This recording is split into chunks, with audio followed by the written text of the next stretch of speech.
ইন্নাল্লাহা ইয়া'মুরু বিল আদল, আওয়াজ করে বলুন আল আদাল। সবাই পড়ুন আল আদাল।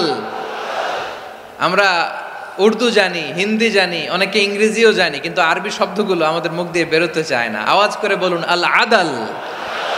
মাশাআল্লাহ, ইন্নাল্লাহা ইয়া'মুরু বিল আদল। আল্লাহ তাআলা আমাদেরকে আদলের আদেশ দেন। আদল অনেকে না বুঝলেও আদালত শব্দটা বুঝবেন। আদালত, আদালত, আদালত বুঝেন না? যেখানে বিচার কার্যের ফয়সালা করা হয়, কোর্ট কাচারি আদালত, এটা তো ভেরি কমন। এটা শুনছেন না সবাই? আদালত, যেখানে ন্যায় বিচার হবে, সুশাসন হবে। কিন্তু ভাগ্যের কি নির্মম পরিহাস, ওখান থেকে মিথ্যা সাক্ষী দিয়ে মনমতো রায় দিয়ে দেয়া হয়। এগুলোর পরিবর্তন হওয়ার দরকার আছে না নাই? প্রিয় ভাইয়েরা, আদালত, আল আদল, ইংরেজিতে বলে জাস্টিস, ন্যায় বিচার, সুবিচার, সুশাসন, জাস্টিস, আল আদাল। সব জায়গায় এই জাস্টিস থাকা দরকার। Justice should be prevailed in the society. The mission of all prophet was to uphold the justice. সব নবীর মিশন ছিল এই জাস্টিসকে, আদালকে, সুশাসন আর সুবিচারকে নিশ্চিত করা। পড়েন সুবহানাল্লাহ। And the core message of every divine scripture was to uphold justice. পৃথিবীর সব আসমানি কিতাবের মূল শিক্ষা ছিল এই জাস্টিসকে সমাজে এনশিওর করা, সুবিচার, সুশাসনকে এনশিওর করা।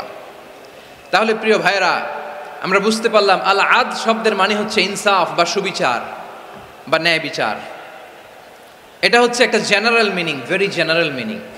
আপনি যদি ইন ডেপথ বুঝতে চান, আরো ভেতরে যান, তাহলে আদাল মানে হচ্ছে সমন্বয়, আদাল মানে হচ্ছে ভারসাম্য, ব্যালেন্স। আদাল মানে হচ্ছে মধ্যম পন্থা। সুবহানাল্লাহ পড়েন।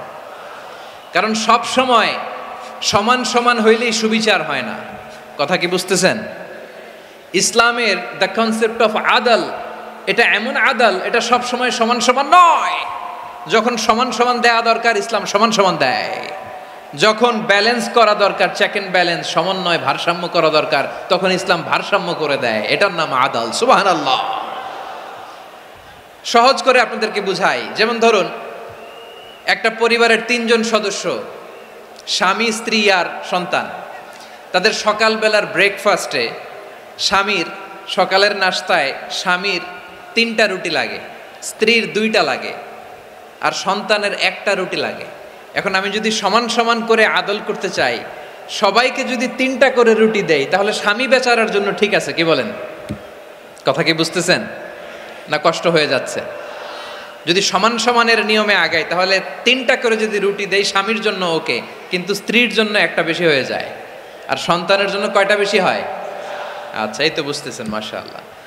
আচ্ছা, 2টা করে যদি সবাই রে দেয় সমান সমান নীতিতে, তাহলে স্ত্রীর জন্য, স্ত্রী বেচারির জন্য ঠিক আছে, কিন্তু স্বামীর কয়টা কম পড়ে? আর সন্তানের বেশি হয়ে যায় কয়টা? আচ্ছা, সমান সমান নীতিতে সবাইকে যদি সকালের নাস্তার জন্য 1টা করে রুটি দেই, সন্তানের জন্য ঠিক আছে, কিন্তু স্ত্রী বেচারির কম পড়ে কয়টা?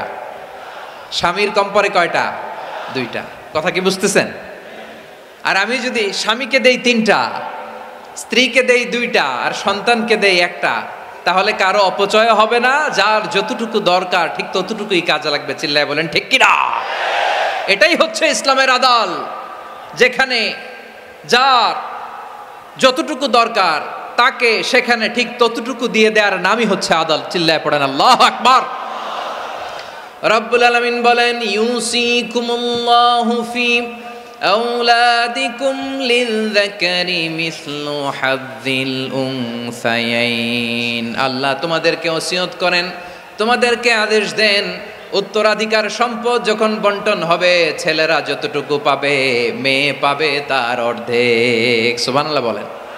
দেখেন, ছেলে যদ্দূর, মেয়ে অর্ধেক, ছেলে ডবল পাবে। আপাত দৃষ্টিতে মনে হয় এখানে অবিচার হয়েছে, কিন্তু আসলে কি অবিচার হয়েছে? আপনি বিয়ের ক্ষেত্রে যান, ওইখানে আবার ছেলে মোহরানা দেয়, মেয়ে সেখানে মোহরানা পায়।